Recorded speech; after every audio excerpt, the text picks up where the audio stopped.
નમસ્કાર. ભાજપનો ચોંકાવનારો ખુલાસો. લોકસભા ચૂંટણીમાં 4 તબક્કાનું મતદાન પૂર્ણ થઈ ગયું છે. હવે માત્ર 3 તબક્કા બાકી છે. રાજકીય પક્ષોએ પોતાનો પ્રચાર તેજ કર્યો છે. ભાજપના નેતાઓને 400 લોકસભા બેઠકો જીતવાના મિશને વેગ આપ્યો છે. હિમંતાએ પૂર્વ દિલ્હી લોકસભા સીટ પરથી ભાજપના ઉમેદવાર હર્ષ મલ્હોત્રા સમર્થના લક્ષ્મીનગરમાં એક ચૂંટણી રેલીમાં સંબોધિત કરી હતી. તેમણે કહ્યું કે જ્યારે લોકસભા ચૂંટણીમાં ભાજપ 400નો આંકડો પાર કરશે ત્યારે મથુરાના કૃષ્ણ જન્મ સ્થળ પર ભવ્ય મંદિર બનાવવામાં આવશે અને કાશીમાં જ્ઞાનવાપી મસ્જિદની જગ્યાએ બાબા વિશ્વનાથનું ભવ્ય મંદિર બનાવવામાં આવશે.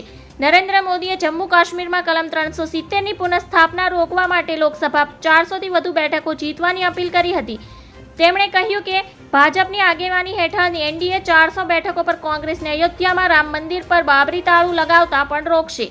ગોવિલે કહ્યું કે જ્યારે આપણા દેશનું બંધારણ બન્યું ત્યારે તે ધીમે ધીમે સંજોગો પ્રમાણે બદલાતું ગયું.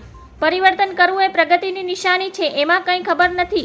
ત્યારે સંજોગો જુદા છે, આજે સંજોગો જુદા છે. બંધારણ કોઈ એક વ્યક્તિની મરજીથી બદલાતું નથી. તે ત્યારે જ બદલાય છે જ્યારે સર્વસંમતિ હોય.